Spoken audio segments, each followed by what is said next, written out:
6. Kentucky Ghost Ship.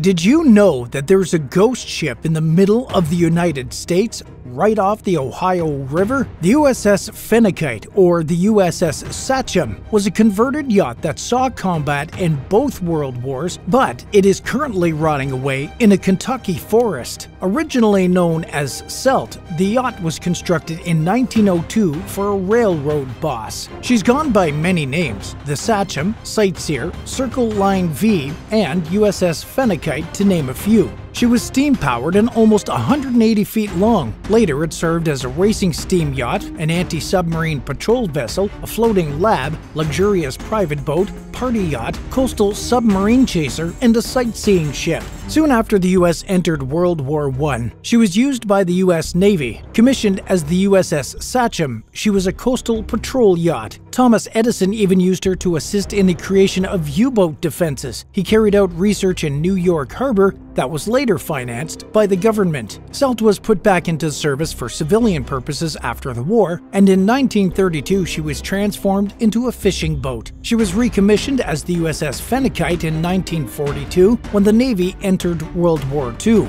Fenite was responsible for keeping watch over the Florida Keys and the Long Island Sound. After the war, she went back to working for the government. In her new life, Celt was used as a tour boat until 1983. She transported visitors around New York City for over 40 years. The ship was bought, used to visit the Statue of Liberty, and then used to navigate the country's major rivers and lakes: the Hudson, the Great Lakes, the Mississippi, and the Ohio River. Celt was eventually abandoned on Taylor Creek off the Ohio River to rust away since the owners could no longer afford the ship's maintenance. She's still rusting away now, decrepit, unattended, and abandoned for more than 30 years. 5. The Taman Festival. At the tip of Bali's Sanur Beach, Taman Festival is a long-gone amusement park. It was built in the 1990s, during the height of the Asian financial boom, and was intended to be the Balinese equivalent of Disneyland. But it's said that the park was shut down after only 18 months, thanks to financial troubles. Since then, it has stayed abandoned. Balinese people have deep religious beliefs and are very spiritual. One popular belief is that wandering ghosts and devils will rapidly fill abandoned properties and explore the grounds to find sacrifices. It's thought that many of these wandering spirits are currently stumbling throughout the festival's grounds. Many crocodiles lived in the park's built-in pools while it was open for business. The crocodiles were apparently left on their own after the park was abandoned. Before leaving the pools to explore the grounds, they started to eat one another to survive. They are allegedly still there as spirits today. As you wander the park, you'll have a weird, almost dreamlike feeling. It's easy to think you're not alone. Huge banyan trees' roots softly extend to the ground below, where there used to be swarms of people congregating in the gardens. Buildings with broken roofs have been engulfed under a canopy of lush vegetation resembling a jungle. Vines cover the outside walls of buildings, giving the impression that they're much older than their true age. Tall grass, shrubs, and branches have grown into an unbreakable web covering pathways. The street art is another aspect of the park that, by itself, often entices visitors to stay and explore for a while. There are some outstanding works of art painted by well-known painters just waiting to be found. The amount of art seems endless, and there are opportunities to see paintings around every corner. While some of it seems to be of poor quality, there are some pieces that genuinely stand out and catch the eye. Street art is all about a person's perception. Although not everyone will understand the depths of each work, it is an illustration of the contemporary urban culture that is a large part of Bali's youth. 4.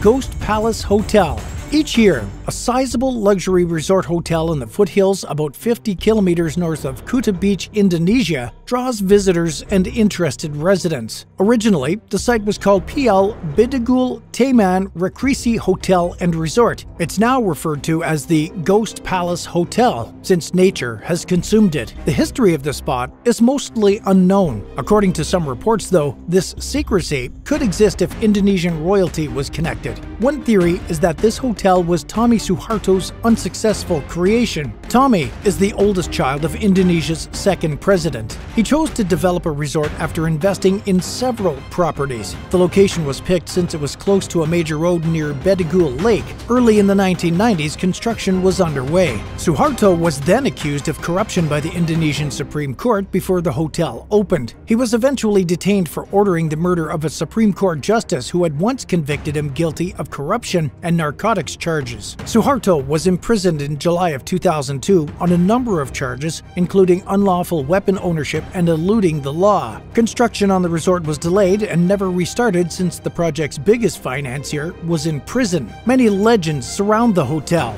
According to one local legend, the site was previously crowded with employees and visitors who somehow vanished overnight, leaving their spirits behind to wander the premises. Another tale says that because the hotel's construction workers were overworked to the point of collapse and sheer exhaustion, their spirits now haunt the area as revenge. Since nature currently dominates the remaining structure, the abandoned hotel draws not only urban explorers and ghost seekers, but also people with an interest in wildlife. There are lots of shrubs, trees, vines, and moss. Also discovered by a few explorers were frogs, fish, lizards, and giant spiders. People who have been inside the property claim that you can still run into some preserved decor and equipment inside. The incomplete state of the rooms, lacking fixtures in certain spots, makes the abrupt halt of building activity quite obvious. There were only a couple of rooms already equipped with windows, doors, baths, and even light fixtures when construction stopped. Even though the Ghost Palace has never hosted any official visitors, it is always overrun by curious tourists. This deserted region has frequently been visited by people in Bali looking for activities other than the usual drinking, surfing, and swimming. The ruins now show a different side of Bali, and it seems like tourists find these areas to be as interesting as the more popular and well-known tourist destinations. Would you explore an abandoned building? Let us know in the comments below and subscribe while you're there.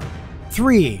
The Devil's Railroad. The Madeira Memore Railroad was constructed in the Brazilian state of Rondônia in 1912 and now sits abandoned. The cities of Porto Velho and Guajará-Miriam are connected by the tracks. Because of tropical illnesses and extreme brutality, hundreds of construction workers died, earning it the nickname Devil's Railroad. Jose Agustin Palacios and Rudolf Oscar Kesselring persuaded Bolivian officials in 1846 that traveling along the Amazon River was the safest way to access the Atlantic Ocean. The profitable trading routes were in the Atlantic, but Bolivia had access to the Pacific Ocean at the time, which was eventually lost to Chile in the 1884 War of the Pacific. In order to get access to Bolivian goods, particularly rubber, the American government hired Lieutenant Larder Gibbon in 1851 to investigate the possibility of building a rail connection between Bolivian industrial centers and the Amazon River. American George Earl Church made 2 attempts to navigate the Madeira River rapids in the 1870s in an effort to get to the Bolivian rubber markets. The challenging terrain and the horrifying death toll from malaria,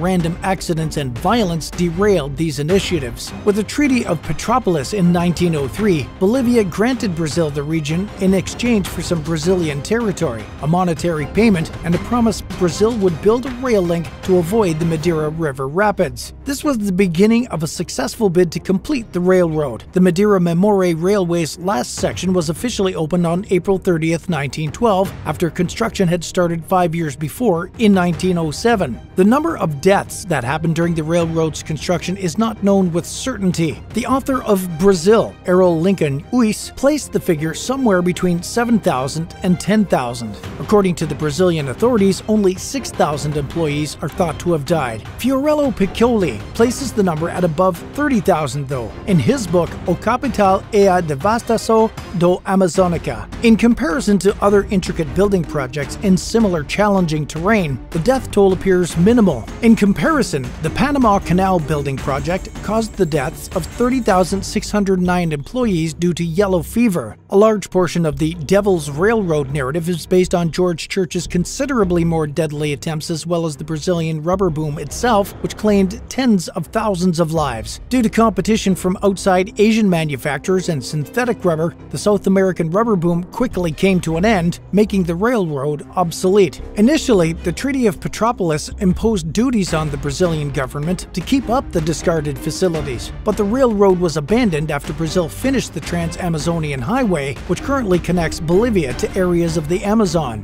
2. Calakmul. The enormous Mayan city of Calakmul is found deep within the Yucatan Peninsula of Mexico, about 22 miles north of the Guatemalan border. It is situated at the heart of the Calakmul Biosphere Reserve.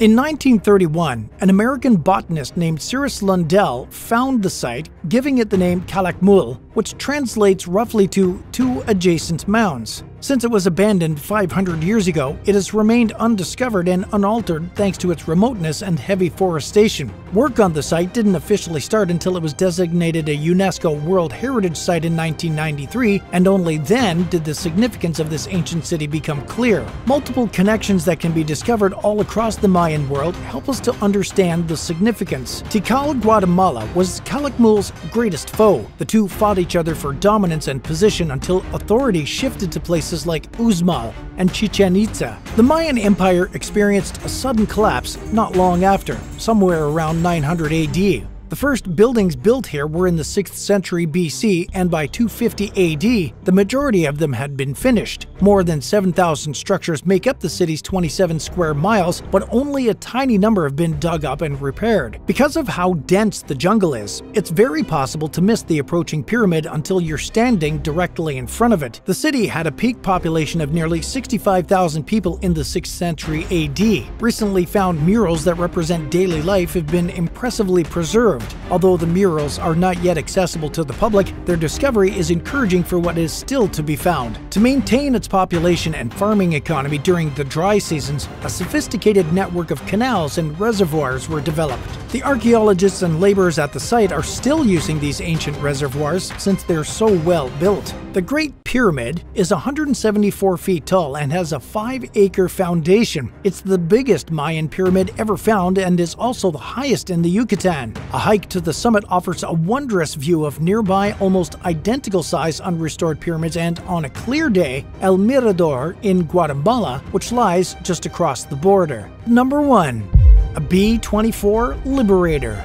The remains of a Royal Air Force B24 Liberator are found on a forested mountaintop in Malaysia, not far from Kuala Lumpur. Before these British planes vanished while delivering supplies to resistance fighters in Seremban, World War II had just ended. The distance to its base in the Cocos Islands was over 1,000 kilometers. A crew of 8 men were dispatched to the Malay Peninsula less than a week after Japan surrendered, with the goals of dropping supply crates, looking for POW camps, and dropping leaflets declaring the official end of the war. Although there were no distress calls or other indications of problems, the jet somehow vanished and is presumed to have crashed into the water below. The indigenous Orang Asli tribesmen reported a remote wreckage site about 46 years later. Although stories of the wreck dating back to the 1950s are hazy at best and, if accurate, have never been followed up on, it is possible that they were still made. At the time, there may have been some considerations due to concern over communist guerrilla ambushes. It was believed the plane was the lost RAF aircraft KL654/R. After the locals approached authorities in 1991, but trips to study the location didn't start until 2006. The region was explored again in 2009 by British and Malaysian volunteers who also discovered some of the 8-man crew's personal items. They were then buried at Kuala Lumpur's Cheris War Cemetery in 2012 after a short ceremony. Despite being spread across a broad region, the wreck is well preserved and still contains pieces of the wings, fuselage, engine, and more. It's a well-liked site for hiking groups despite being situated in the middle of a dense, pristine jungle. There's an abundance of animals, including Siamang gibbons and Sumatran rhinos have also visited the area as well, despite the fact that the species has been since declared extinct on the peninsula.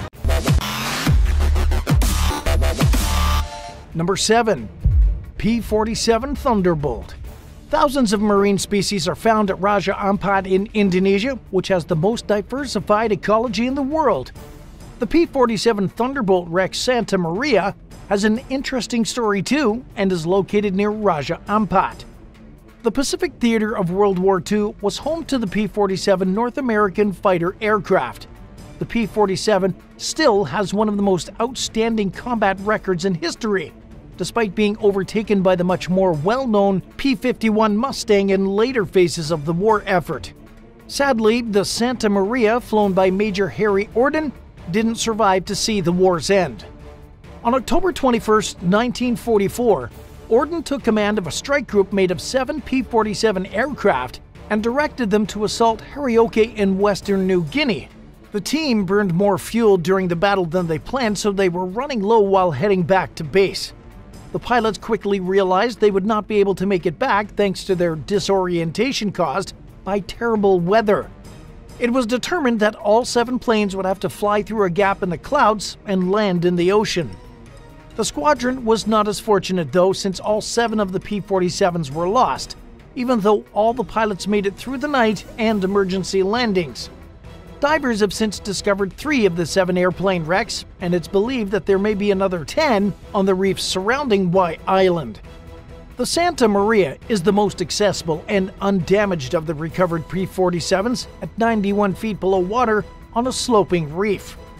The second wreck is located at 38 meters on the same reef system, but due to its depth, only experienced divers can observe it.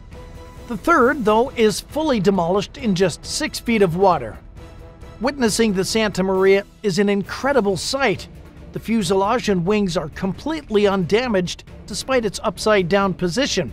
The wreck has survived due to its depth and location, where it is shielded from stronger currents that frequently happen on White Island's east side.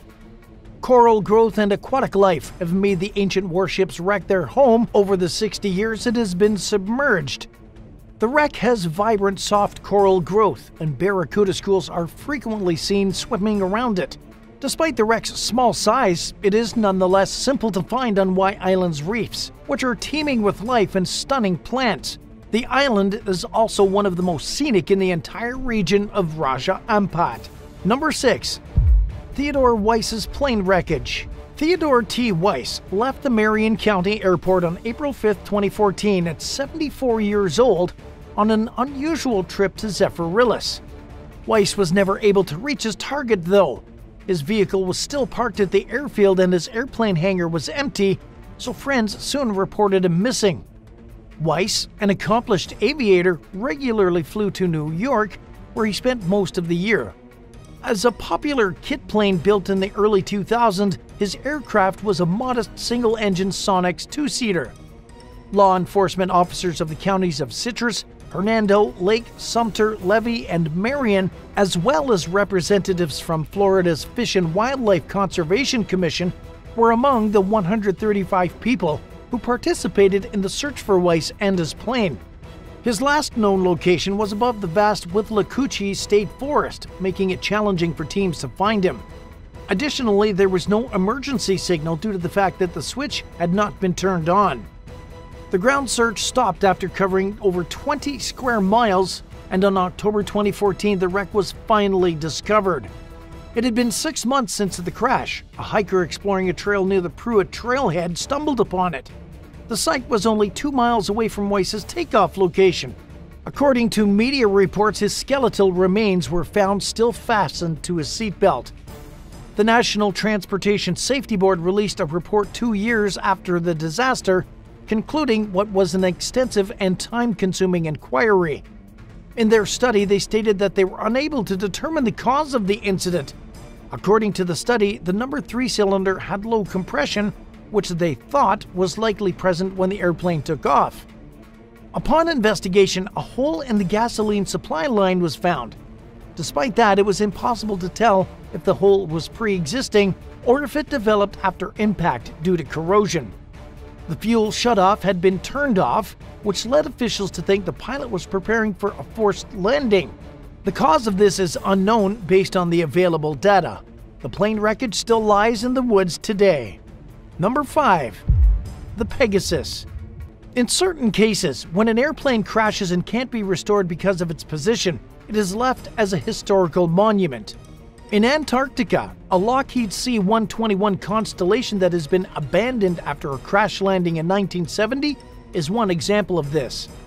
The Pegasus had its last flight on October 8, 1970. The aircraft, a member of the U.S. Navy's VX-6 Squadron, originally took off from Christchurch Airport in New Zealand and traveled for nearly 10.5 hours before reaching the Antarctic. There were about 80 individuals on board, including 12 crew members and 68 passengers. The crew was made up of the commander, 2 co-pilots, 2 navigators, 2 flight engineers, a radio operator, as well as 2 load masters. As it approached McMurdo Station, the Lockheed C-121 Constellation Connie faced a powerful storm. There was no visibility thanks to snow and ice being tossed around by high winds. The Pegasus couldn't just fly back to its starting point or to another airfield outside of the continent since there wasn't enough fuel. The plane soon collided with the icy ground, leaving the runway barely visible. As all 4 engines were put into reverse, the right main gear was shot into a snowdrift. The plane turned 210 degrees clockwise after hitting the ground, moving backwards down the runway. As a result of the collision, the main landing gear was bent. It was sheared off inside the gear well, right below its pivot point. Over 50 years have passed since. It's remarkable and amazing that all 80 occupants of the airplane survived the crash without suffering any serious injuries. Passengers, many of whom were inadequately clothed, remained inside the wreckage due to the severe winds and bitter temperatures. Despite the crash landing, the aircraft's fire danger was considered low given the cold environment. Because it was in a hard-to-see location, recovery took a bit of time. Visitors to McMurdo Station may still be able to see the crash site today, where the plane is now partially buried in ice. Pegasus Field was given a new name for the site and the ice runway in honor of the crashed aircraft. The extra summer melt forced the field to close down in 2014, so it is no longer used as a runway. At number 4, Beautiful Betsy. A B24 Liberator aircraft called the Beautiful Betsy went missing on February 26, 1945, while heading to Brisbane, Australia. 6 Americans and 2 British soldiers were on board. The bomber, which had sustained damage during prior combat missions, was only used for brief transportation flights at this point and was slated for retirement. Although the exact cause of the Betsy's accident is unknown, technical failure and bad weather are potential suspects. A number of expeditions were sent out to look for the bomber, but none were successful. And over the years, the lost jet was mostly forgotten. Or at least until it was a park ranger who visited an area of Crumbit Tops National Park in August of 1994 to assess a controlled fire. The ranger noticed something strange shimmering in the sunlight after the fire had cleared the vegetative overgrowth. In the beginning, the location was kept a secret to deter treasure hunters and people from trampling the site before it could be properly researched. To search the wreckage for artifacts and human remains, the U.S. Army dispatched its own specialists. The location, along with the remaining portions of the Beautiful Betsy, was then made accessible to locals and park visitors. Today, the story of the missing bomber is told through markers and trails that lead up to the debris. At number 3, Aranoplan. On a Russian seashore, a strange vehicle from the Cold War is lying in pieces. The Aranoplan, a plane-boat hybrid that floated on a cushion of air above the water surface, broke free while being towed across the Caspian Sea. It became stuck not far from a nearby shore. The Soviet Union tried to develop the Aranoplan, a craft capable of using the wing-in-ground effect. Air pressure increases between a plane's wing and the flat surface below as it travels near to the ground. As a result, the plane is supported by a cushion of air of sorts. In the meantime, the low altitude reduces drag. The Soviet Union created substantial turbojet-powered vessels during the Cold War that could actually fly over the wave tops thanks to the WIG effect. The Soviets built the Lund-class WIG boats with 8 forward-mounted turbojet engines, giving them a peak speed of 373 miles per hour in order to harness the effect and float over the surface of a lake or ocean. They were able to avoid enemy warships' radar until they were inside the Lund 6 SN-N-22 Sunburn missile's range by flying so low. The Sunburn was a 64-mile range Mach 3 sea-skimming missile that could carry a nuclear payload and only a few feet above the water's surface. They were now capable of easily sinking the largest ships, including U.S. Navy aircraft carriers. Number 2. Pablo Escobars plane. Just off Norman's Cay, a tranquil little island in the Exuma region of the Bahamas, there's a deteriorating reminder of the paradise's brief but grim history. As distant as you can get from any major city, Norman's Cay is extremely remote. Those who make it there will find a sunken military plane from World War II that was once used to deliver Pablo Escobar's cocaine trade to the United States. In 1978, Carlos Leder, Pablo's best smuggler, displaced the locals from Norman's Cay by seizing small island territories. Soon after, he rushed them out in preparation for a full-scale seizure of the property, saying he would use it as a major location for drug runners to rest on their journey from Colombia to the U.S. The drug lord created a stronghold secured by many armed guards and surrounded by attack dogs just in a matter of months. The fortress had a 3,280-foot runway fitted with radar to increase operational efficiency as well as security. In 1980, despite the enormous effort, a Curtiss C-46 Commando landed just beyond the runway. The dual-engine transport aircraft was used by the U.S. Army forces during World War II. After coming down on a tiny sandbank, the smuggling plane was left abandoned, but not before its cargo was quickly retrieved. Depending on the tides, visitors are now able to snorkel here with little difficulty. In 1982, the United States cracked down on the area and, with the help of the Bahamian government, drove away the cartel, putting an end to Leder's activities on Norman's Cay. The first shoe was dropped when Carlos was arrested in 1987. It resulted in the downfall of the Medellin cartel and the government's total capture of the Cay. The island is no longer served by any commercial airlines, but charter flights are the only way tourists can reach it. And at number 1, a Lockheed Jetstar. A 1962 Lockheed 1329 Jetstar owned by Elvis Presley himself is being auctioned off. On December 22, 1976, Elvis paid $840,000 for it. But for the past 35 years, the plane has been left abandoned on an airfield near Roswell, New Mexico. The famous musician had 3 planes, the 8-seater Lockheed Jetstar being one of them. But he only had it for a year before passing away from a heart attack on August 16, 1977. The cabin of the airplane is still fully intact, despite sitting inactively in the desert for some time. Its vivid red velvet chairs, gold-finished hardware, marble bathroom sink, and wood cabin paneling are still appealing to potential buyers, though. A microwave, tape player, and portable television made by Kenmore will also be up for sale along with the aircraft's remaining cargo. The plane needs a trailer and will be offered as is since it has no engines, and most of the cockpit's equipment has been stripped. The aircraft, which was released in the late 1950s and manufactured into the 1970s, was one of 204 built by the Lockheed Corporation. The Lockheed Jetstar was the only plane of its type ever made by the firm and was initially just a private project targeted at the United States Air Force. Its design was intended for the business jet market but was later scrapped as a prototype. It can typically be identified by its 4 fixed engines located on the back of the fuselage. Elvis once had 2 of these planes, the second of which, appropriately named Hound Dog 2, is currently in Graceland. Rich people and celebrities were big fans of the airplane. It was originally owned by both Frank Sinatra and the former U.S. President Richard Nixon. Thanks for watching.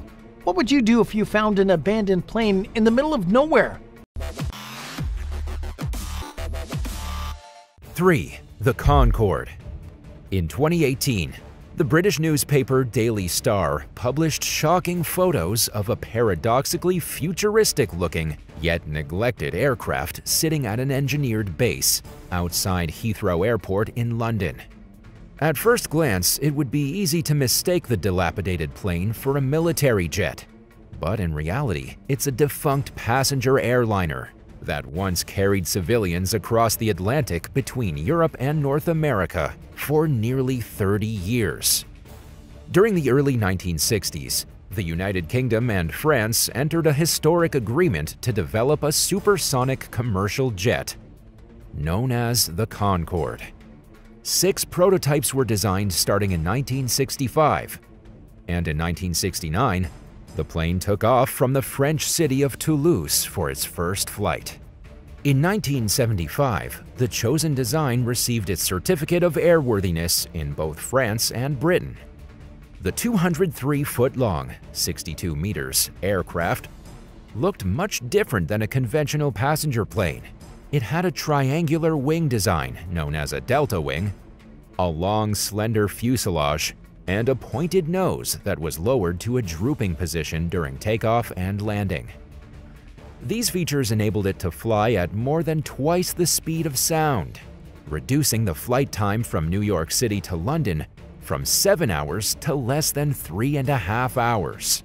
The Concorde had a takeoff speed of 250 miles per hour, 402 kilometers per hour, and an average cruising speed of 1,350 miles per hour, 2,173 kilometers per hour. It flew much higher than any other passenger jet at a cruising altitude of 56,000 feet, 17,069 meters. Passenger service began in 1976 under British Airways and Air France. 27 years later, in 2003, both airlines announced that they planned to retire the Concorde later that year due to low passenger numbers. At the time, there was a decrease in air travel due to the 9/11 terrorist attacks on the World Trade Center, and a cost of $8,000 for a round-trip ticket between New York and London in 1997, the equivalent of almost $14,900 today, meant that flying on the aircraft wasn't an option for the average person. The Concorde was also largely limited to transoceanic flights due to the extremely loud supersonic booms that it created when it broke the sound barrier. For this reason, overland flights were banned in most countries, including the US. In certain cases, the aircraft was required to decelerate during its journey to prevent noise pollution over populated areas. And at one point, the Concorde was used for subsonic flights. But this wasn't profitable, and it didn't last long before the routes were canceled. The number of passengers decreased even more after a catastrophic accident occurred in the year 2000. Shortly after taking off from Paris for New York, a Concorde flying under Air France crashed, killing all 109 people aboard. At a time when the aircraft's two operating airlines were already struggling to attract passengers, the deadly collision had a damaging effect on the aircraft's reputation. After the disaster, the already limited customers grew even smaller, making it increasingly difficult to sell flights. By then, the Concorde was becoming outdated anyway. Because it was the only supersonic passenger jet, there had been little pressure to update it over the year, and in some ways, its technology fell behind the advancing systems of subsonic passenger planes. Simply put, the Concorde was undeniably impressive, but it was also costly and impractical. It was no longer making its operators enough money to justify keeping it in service. Only 14 Concordes were ever built for commercial use. Some of them ended up in museums, while others, like the one that ended up at Heathrow Airport, were less fortunate. From a distance, the neglected aircraft, known as Concorde Alpha Bravo, appeared to be in decent shape, but those who got a closer look quickly noticed that it was little more than a pitiful, decaying wreck. After not flying for 18 years, its carpets, overhead bins, seats, and other interior furnishings had been completely gutted. Holes were also drilled into the floor to drain rainwater that leaked into the fuselage, and most of the cockpit dials had been removed. On top of all that, there were rumors that the dilapidated Concorde was rat-infested. To the aviation enthusiasts who fell in love with the legendary aircraft, Alpha Bravo deserved more respect and a final resting place where it could be admired and appreciated. But moving and restoring a non-functional airplane is an expensive endeavor. For now, the Concorde remains outside Heathrow, where it continues to slowly lose its battle against time and nature. If you were the lone survivor of a plane crash, would you sell your story to movie producers? Or would you write a book detailing the events you lived through? Let us know your thoughts in the comments below. And while you're at it, hit that subscribe button. 2. Tupolev TU 144. Home to more than 1.2 million residents, Kazan is Russia's 5th largest city. With a history dating back more than 1,000 years.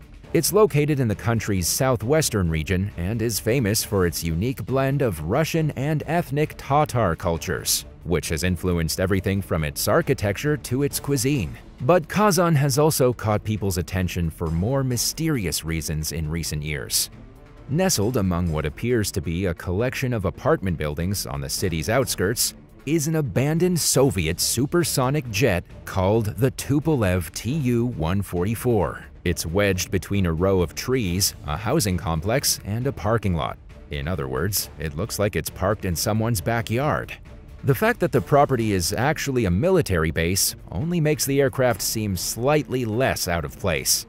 And when photos of it appeared online in 2014, aviation enthusiasts began to dig diligently to get to the bottom of its seemingly strange location. Developed during the 1960s, the Tu-144 earned the distinction of being the world's first commercial supersonic transport aircraft. It took its maiden flight in 1968, just 2 months before the Concord, and went supersonic the following year. In 1970, it became the first passenger jet of its kind to fly at more than twice the speed of sound. Measuring 216 feet, 66 meters long, the Tu-144 was similar in shape and size to the Concorde, and it was designed with similar capabilities in mind. However, the aircraft didn't start out great, and it crashed violently during its debut at the 1973 Paris Air Show. Right as the plane was expected to land, it entered a steep climb, then plummeted dramatically toward the ground, breaking apart in mid-air moments before it crashed. All 6 crew members died, as well as 8 people on the ground, and 15 houses were destroyed. While there are conflicting theories about what exactly went wrong, the general consensus among experts is that the pilots had deviated from their approved flight plan while under instructions to outperform the Concorde. The plane's stability and control augmentation system malfunctioned during the risky maneuvers, and the aircraft failed to self-correct, causing the crew to lose control of it. Regardless of what caused the accident, it had a severely damaging effect on the public's confidence in the Tu-144. The Soviets, nevertheless, continued on with its development, and in 1977, passenger service began. From the beginning, however, the aircraft proved to be extremely unreliable. The Tu-144 suffered from dozens of serious failures early on, including cabin decompression and overheating in the engine exhaust duct, resulting in at least 80 canceled or delayed flights. On one occasion, the plane's alarm system began blaring obnoxiously in the middle of a flight. Aviation officials predicted that some of the landing gear would fail, requiring the pilots to land without it at a high rate of speed. They couldn't get the alarm to turn off, so everyone on the aircraft had to deal with the noise for the remaining 75 minutes of the flight. As it turned out, a faulty sensor triggered the alarm, and the Tu-144 landed just fine. Passenger service was canceled in 1978, after just 7 months and 55 flights. The aircraft failed for various reasons, including the ongoing mechanical issues and rising oil prices driving up operational costs. The Soviet government continued to use the Tu-144 for freight service until the program's official cancellation in 1983. In the end, only 16 units were ever produced. Some of them were dismantled and sold for scrap following the collapse of the Soviet Union, while others were donated to museums or kept in storage. The Tu-144 in Kazan was developed for passenger service, but was only ever used in test flights. It took its final voyage in 1976 and proceeded to its current resting place, where it was put on open display. In 2017, someone listed it on eBay at an asking price of $7.5 million, but nobody took them up on the offer, and the awkwardly placed Soviet relic remains at the military base to this day. 1. Pzl TS11 Iscra. The seemingly unremarkable village of Wolka Nosowska in east-central Poland is home to just 400 residents, yet it managed to go viral in 2019 when an aerial image of an abandoned plane surrounded by trees began circulating online. The image originally appeared on Welsh photographer Tom Dolman's Instagram page. His followers were instantly captivated by the aircraft's unusual placement in the middle of a vast grove of trees. People were also curious about what drew Dolman to an obscure town in the middle of nowhere, and they wanted to know the story behind the plane. Based on the photo, it appeared as though the aircraft was largely hidden from view at ground level, also begging the question of how the British photographer found it in the first place. Journalist Krzysztof Bzl initially suspected that the image was doctored because it was so bizarre. He tracked Dolman down and asked him the burning questions that internet users around the world wanted to know the answers to. Dolman confirmed that the photo was in fact genuine, and he reassured Bzl that he only touched it up minimally. The clouds were added, and he removed a trailer that he felt was interfering with the image's composition, but left everything else as is. He proved it by providing Bzl with map coordinates of its location. A closer look via Google Earth revealed that the jet is next to a house, suggesting that perhaps it belongs to the homeowners.